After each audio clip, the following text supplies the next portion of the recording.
actually testing out these filters from Freewell. This is the Quarter Snow Mist, and you can see what it does to the highlights right there. It just blooms it quite nicely. Anyways, that's not what this video is about. I'm going to do a dedicated video on these Freewell filters, so subscribe if you haven't.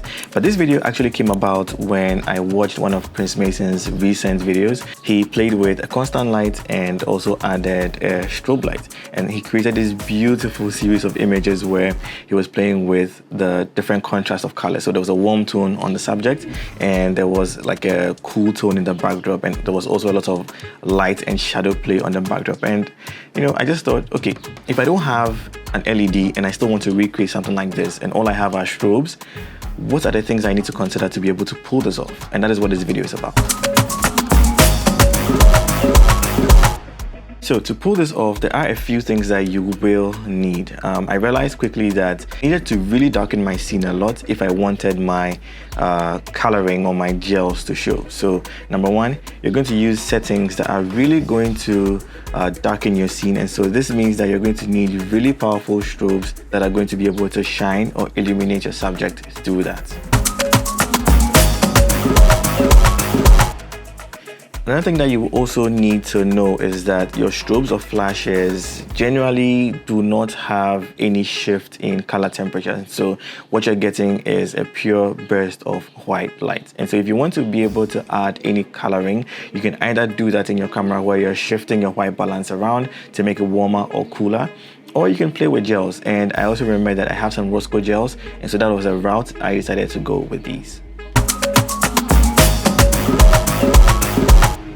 Now, if you remember, I did mention earlier that you needed strobes that were going to be powerful because the camera settings that you're going to be using are going to be really cutting out a lot of the ambient light to create a lot of darkness in your scene, and then you're going to illuminate that with your strobes.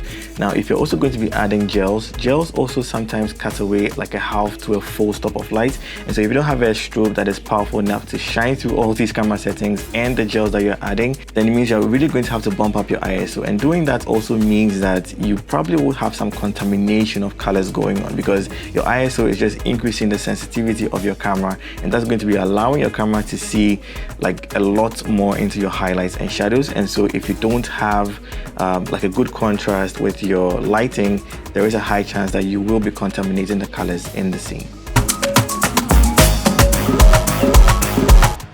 Now there's this little neat trick that I also want you to put at the back of your mind. Anytime that you want to add color to your scene, remember that if you're not filling the entire scene with one color and you want to mix it up, then know that where your main light is, or what your main light is supposed to do, is obviously going to take up the color of the gel that you've put on your main light.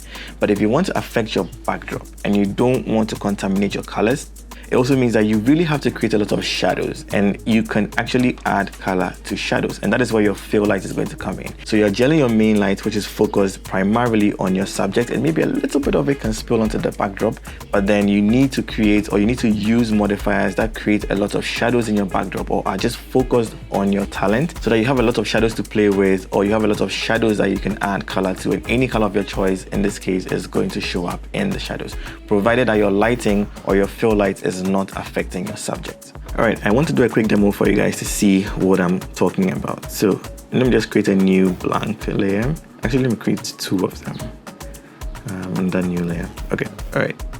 Now in this scene, we have our subject right here, and then we have me shooting here as well, and then we have our main light. So light 1 is our main light, and then light 2 is our fill light. Now if you pay attention, you will see that let me hide this temporarily.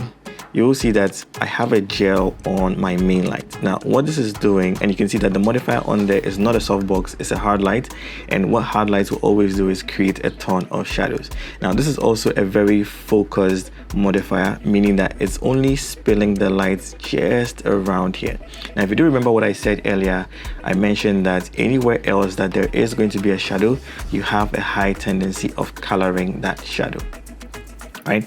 So this means that if we are able to control the light spilling on our subject just around this area, just where she is, that quickly lets us understand that if we have our fill light over here spilling all around the place, then it means that anywhere else that our main light is not hitting, which is this entire area right here, is going to be gelled green. Now, let me just quickly hide this as well and also further go on what I'm talking about. So this means that if we have just our main light in this space, right, illuminating this portion of our subject, we also are creating shadows just around here because the light isn't reaching this area. This means that we're going to be creating a lot of contrast of light on our subject because we have this warm tone up here and then we have this green tint down here, and that is going to create a very interesting look. Now if you pay close attention to the backdrop as well, you will see that we do have a shadow of hair being cast onto the backdrop right there. And remember what I said about wherever there is a shadow or wherever there is an absence of light, you have a high tendency of coloring it. This means that we're going to have portions of the backdrop, you know, being filled with the warm tone by the main light over here like that. But that also means that anywhere else that there is going to be a shadow is going to be filled with our green tone. So now with this in mind, all I had to do is figure out my light placement. So where I wanted my main light to be, the strength of the main light, and how much shadows I'm going to cast on the backdrop, or where the shadow is going to fall, and how much of an interaction I wanted it to have with the lighting of the main light, the warm one. And you know, just playing with all of these contrasts of colors and patterns and textures, this will help you create a very beautiful image. So for me, the way I started was I just wanted to figure out how deep my fill light is going to be, how saturated the color is going to be. And so when I folded the color gel and put it on the fill light, I actually started with that. So I dialed in my camera settings and then took a few frames just to see how rich my green tone is going to be in the backdrop. And so once I had that figured out, all I had to do is now work on positioning my subject exactly where I wanted it to be with the help of the modeling lamp of my main light, and then also now started shooting, and then I was able to create these stunning images. So after I figured out where I wanted my main light to be, the positioning and all of that, I also realized that I didn't want this main light, even though it's a focus light, I didn't want it spilling everywhere. And so you will notice, and it's also something that Prince did, just to heighten the shadow depth in the image and just create this beautiful contrast between your subject and the backdrop or the rest of the image. Because again, filling the whole space with a different color or a cool tone which is different from your main light, and adding all these things are going to create this beautiful interest in your shot. And so if you look closely at this image, for example, you will see that I do have my main light right here, and it's casting this beautiful light on my subject right here, right? Now that means, again, that remember, we're creating shadows. So we have an assistant over here holding this reflector, blocking a portion of the main light, right, and preventing it from hitting the rest of my subject. Because I think over here, I really wanted to create that dramatic look and that separation between the warm tone and the cool tone, and then just make this image look a little bit more interesting. Now that also meant that everywhere else in the backdrop is going to be colored gelled with a green tone, and then that just helped me create a very beautiful series of images, and I really loved it. So this pretty much summarizes how I would be able to create these kinds of images without using LEDs. Obviously it's a little bit harder using strobes because you don't know exactly where your light is going to fall. Alright, so that's been it for today's video. If you enjoyed this kind of video, let me know in the comments down below, and I will be sure to do a lot more like that.